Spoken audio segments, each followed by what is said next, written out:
Okay, this is crazy, guys. What's going on in the Twin Cities, Minnesota?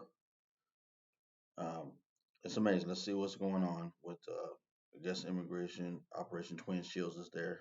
Let's continue to find out what's happening. We will now start the press conference for Operation Twin Shield. I'll turn it over to U.S. Citizenship and Immigration Services Director Joseph Etlow. Good afternoon, everyone. Thank you all so much for being here. My name is Joseph Edlow. I'm the Director of U.S. Citizenship and Immigration Services.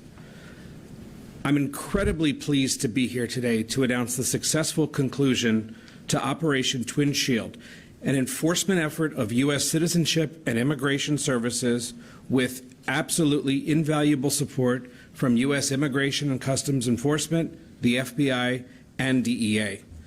I especially want to thank St. Paul Field Office Director Samuel Olson from ICE for being here, as well as Abel Vecino from the FBI for joining us up here today.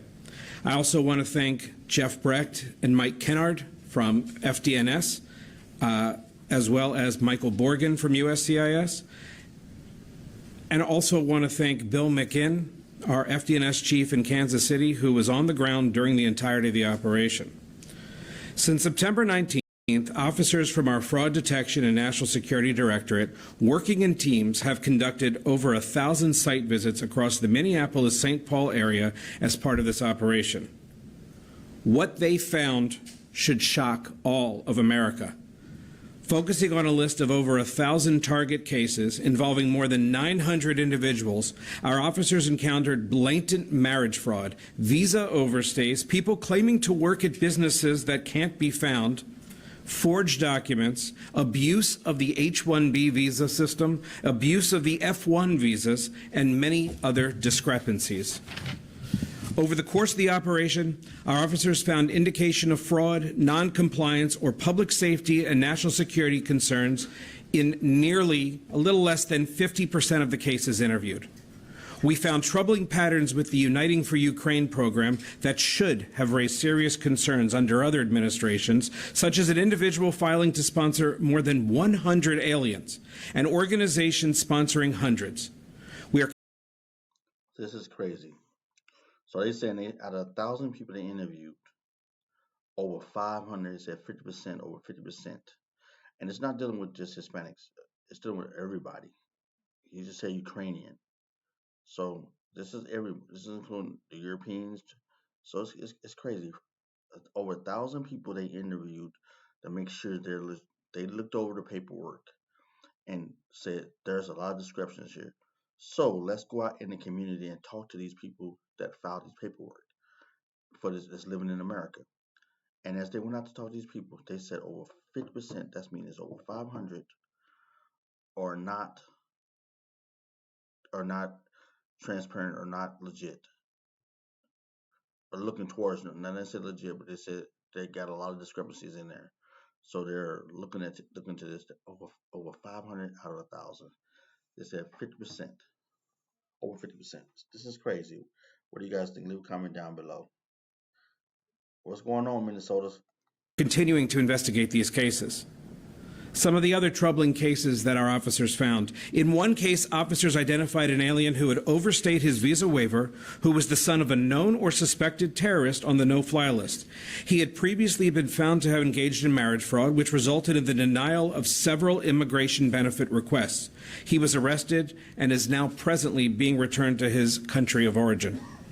In another, an individual admitted to obtaining a fake death certificate in Kenya for just $100 to prove he was no longer married. In reality, his wife is alive, living here in Minneapolis, and is the mother of 5 of his children. And incidentally, he has another wife living in Sweden with whom he has an additional 3 children. In another case, an alien entered the United States without inspection in 2023, was released by Border Patrol. The alien married a U.S. citizen while in removal proceedings and was interviewed at the Minneapolis-St. Paul USCIS field office just last week, where both he and his American spouse stated under oath that their marriage was legitimate. The USCIS officers conducting the interview were suspicious. The site visits were authorized the same day. The American spouse ultimately that afternoon admitted the marriage was fraudulent and entered into solely for immigration purposes and withdrew her petition for that alien. This type of same-day action for from interview to site visit has really never happened before. And I am incredibly impressed and thankful to the diligent work of the agents who made that happen for the first time, but not for the last time. And finally, I wanted to note, in one case, an alien engaged in marriage fraud by taking advantage of an elderly U.S. citizen spouse, including threats and severe neglect. The American spouse was able to divorce the alien with the help of her family and caregivers, but the family still lives in fear of retaliation from the alien over the failed marriage fraud scam. These are not victimless crimes. Every case of fraud we uncover damages our national security, undermines the integrity of our immigration system, and as I just gave you an example, has real consequences. I want the American people to know that we are declaring war on immigration fraud. We will continue to pursue those who seek to abuse our immigration system using every tool at our disposal. This operation, Twin Shield, is just the first phase of what we are looking at. The critical information gathered, the fraud patterns uncovered, will help us to combat fraud at the next level. We now begin the process of analyzing, cross-checking, reviewing cases using these results. These investigations will help us determine the next steps in many cases. We will be looking at grants of immigration benefits already given. We will be looking at other patterns, and we will be re-examining benefits to determine whether rescission, revocation is appropriate in any of these cases. Additionally, I would say right now that if you seek to commit immigration fraud in this country, you will find yourself meeting with our officers at USCIS. You will meet officers within our federal partners at ICE, CBP, FBI, DEA, whoever is working with us. And you will find yourself not only without benefits, but you will find yourself prosecuted. We will continue to tirelessly work with the U.S. Attorney's Office here in Minnesota, as well as in every other jurisdiction, to make sure that these cases are treated as they should be, and that aliens, attorneys, preparers, others who engage in immigration fraud are properly punished. I also want to touch briefly on the reception our officers received in the field. They were harassed, threatened, accused of being scammers, and even had the police called on them. At least one residence was so unsafe that they had to call off the site visit altogether.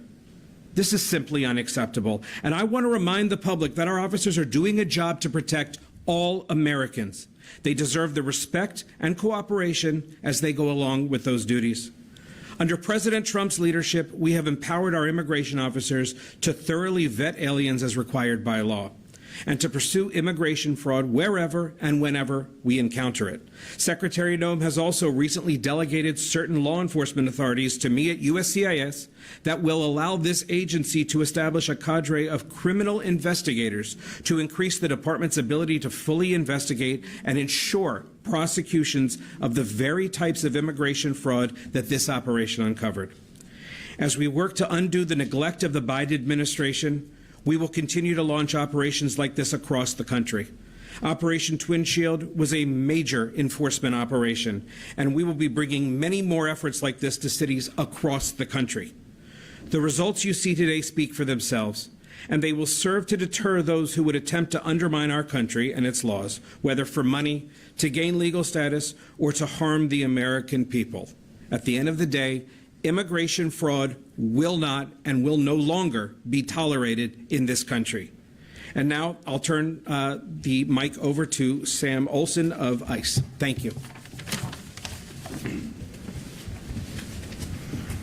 Thank you, Director. Good afternoon. My name is Sam Olson. I'm the Field Office Director for Immigration and Customs Enforcement and Removal Operations here in St. Paul and Minneapolis. I'm honored to be here today to highlight the critical and collaborative work that our agencies are undertaking to safeguard the integrity of our nation's immigration system. At ICE, our mission is clear: to identify, apprehend, and remove illegal aliens who pose a threat to public safety and the rule of law. And our officers are out there every day working tirelessly to ensure that we achieve this. Through our ongoing collaboration with USCIS, HSI, the FBI, and other federal partners, we have made multiple arrests of individuals who have submitted fraudulent claims on their USCIS applications. These arrests demonstrate the importance of interagency cooperation in preventing the manipulation and misuse of our immigration system. Fraud undermines the integrity of the system and erodes public trust, and we are committed to addressing it head on. As we continue this operation on our end, some of the referrals that we got from CIS, we'll continue to pursue additional violators and ensure that those who break our immigration laws are held accountable. Our work is vital to protecting public safety, upholding the rule of law, and maintaining the integrity of the immigration process. Thank you.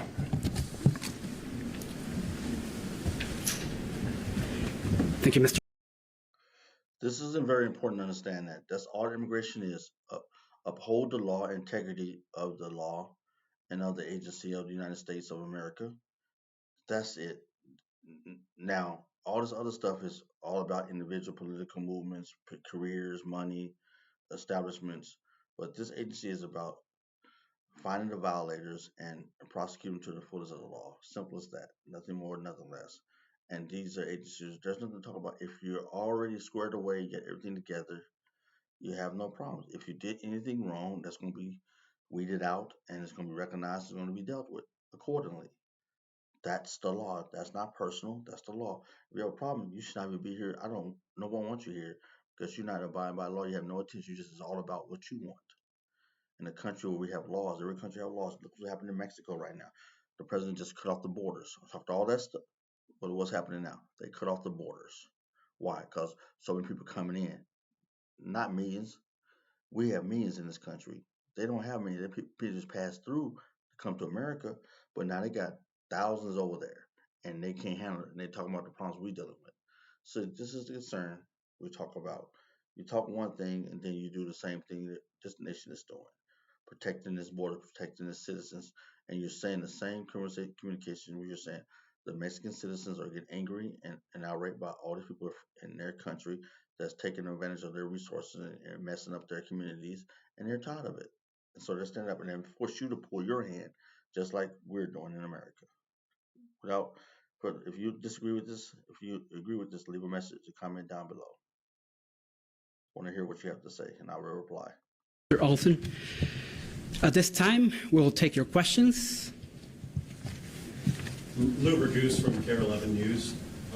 Did the so-called sanctuary policies that are now subject of a DOJ lawsuit play a role, in your opinion, in the fraud that you encountered during this operation? I can just say, speaking with our officers out here, we had great cooperation among our federal partners, and that's where the cooperation ended. Clearly, the sanctuary policies did lead to officers having to rely on their fellow federal colleagues in order to maintain officer safety, which is obviously our main, ultimately our main objective, to keep officers safe during these operations. And then just as a follow-up, then you mentioned multiple arrests. Can you tell us how many arrests were made and how many might be expected later? At this point, I would defer to ICE on specific numbers, but from USCIS, we're still looking. As I said, we're gathering information based on the site visits that we conducted, and we will take additional action as required.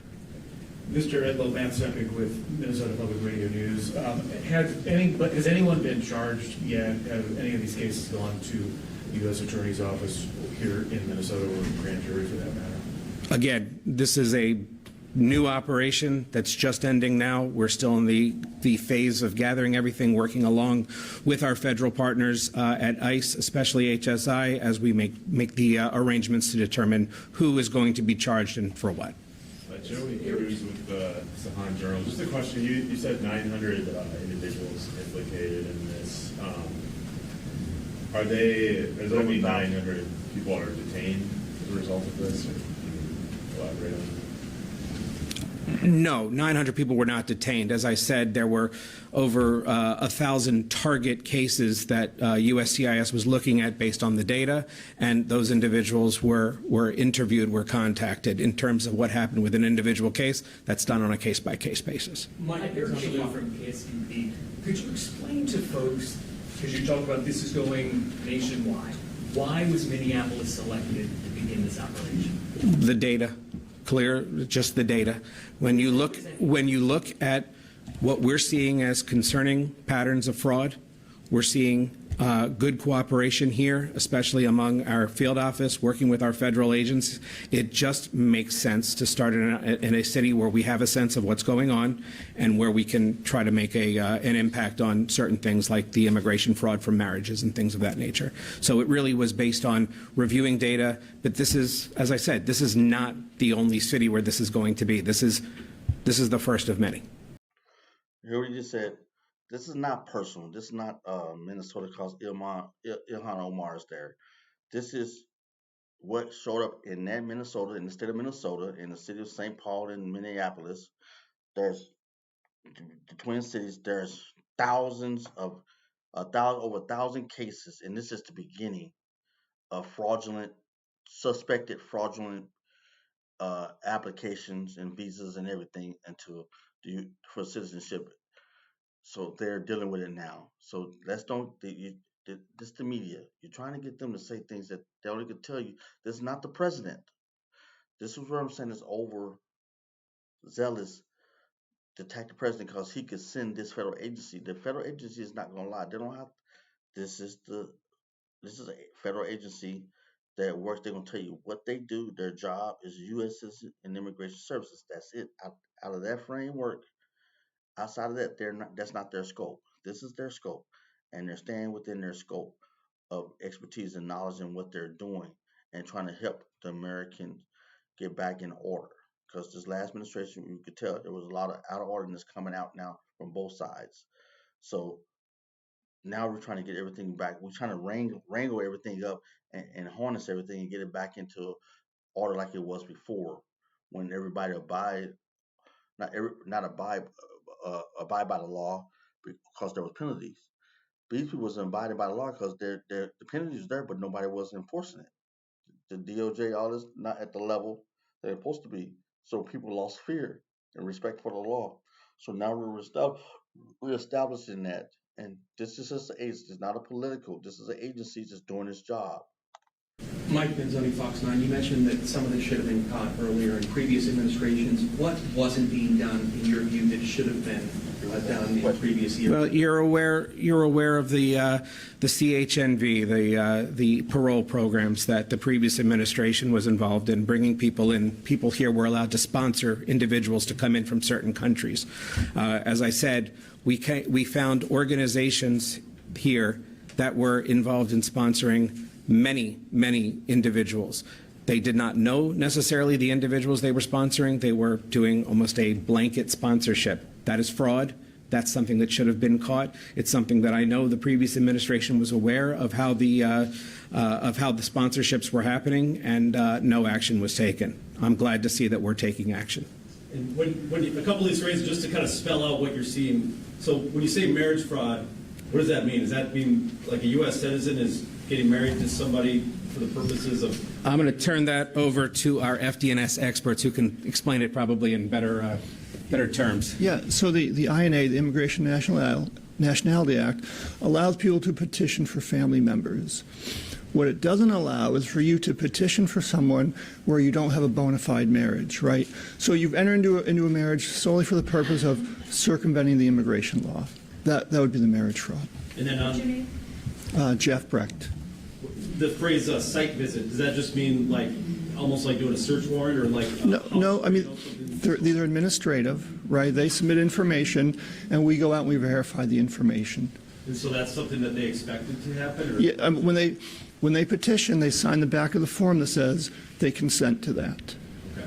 How far back did these marriages go? And the examples of marriage fraud that you found, can you say like, was a marriage several years ago, or Well, in many regards, it's a lengthy process, right? I don't have the data on how old these were. I mean, some of them may have been within the past half year. Some of them may have been a year and a half old. I don't have the data for you on that one. Can someone comment on, you said this just wrapped up, this operation. When did it start and how long was it? Yeah, the operation started on September 19th. Can you speak at all about the country of origin of the folks that you've been investigating? You mentioned Ukraine. Well, I mentioned United for Ukraine, but it runs the gamut. This was not targeted at any individual country or person. This was done looking only at the data of what we saw as concerning cases involving fraud. Listen, at the end of the day, this is what the government should be doing. We have a responsibility to keep this system legitimate. And when you see what has been uncovered by these diligent officers over the past 2 weeks, less than 2 week period, that's only the tip of the iceberg to what we're actually dealing with when it comes to immigration fraud. That ultimately is, in my opinion, the same thing as a threat to our national security, a threat to public safety, and something that we've got to take seriously. I don't think this would be as newsworthy if this was, the IRS going after tax fraud. No, they would expect, you all would expect the government to go after tax fraud. Well, you should be expecting the government to go after immigration fraud and benefits fraud the same way that any other fraud is perpetrated against the government. Christy Belcamino, Pioneer Press. I'm just circling back. You said that you would have to ask somebody else about the number of arrests. Could you possibly do that? You said somebody behind you for the total number of arrests. For the number of apprehensions? Yes. Did you have the numbers on that? Right. Numbers, like, we don't get into specific numbers. Right now there's been multiple arrests and they're ongoing. There could have been more arrests happening today that I'm not aware of, so I don't want to give you a number. That right now it's been multiple arrests. Okay. Thank you. Really quickly, just one more. You said that this has lasted, it was September 19th, that more cities are coming. Can you share what other cities they are? And you talked about data. Can you talk about what data drew you to Minneapolis? Again, looking at the petitions that we have available to us, the way that our officers that have been working in this arena for many, many years look at the various petitions, applications that have been filed, we look for patterns. We look for fraudulent patterns that we then want to target for the site visits, as our fraud detection national security individuals just explained.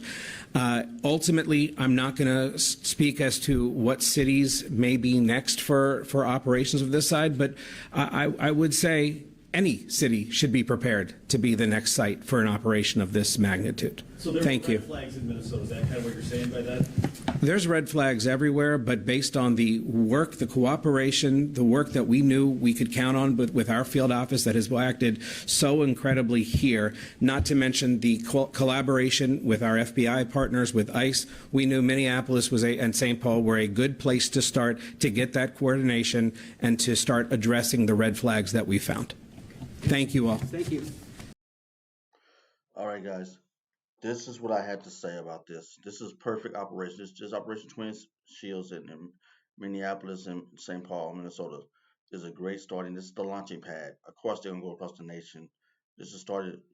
Everybody in America know how corrupt this system is, what the previous system was, and the errors it made. Um, and now it's being addressed. The laws that was bent, the laws that wasn't fulfilled. We see what's going on, and now we're seeing an agency that's bipartisan, to have Democrats in there too. That's agree with going out there and do the job. That's not biased to one party or the other party or the other. They respect the law, and they know the law has to be fulfilled, and that's what has to be taken in consideration. So, what is your opinion? Leave a comment down below. Let me know what you think. I think this is great. I think this is a good start part. They can get the coordination, the logistics.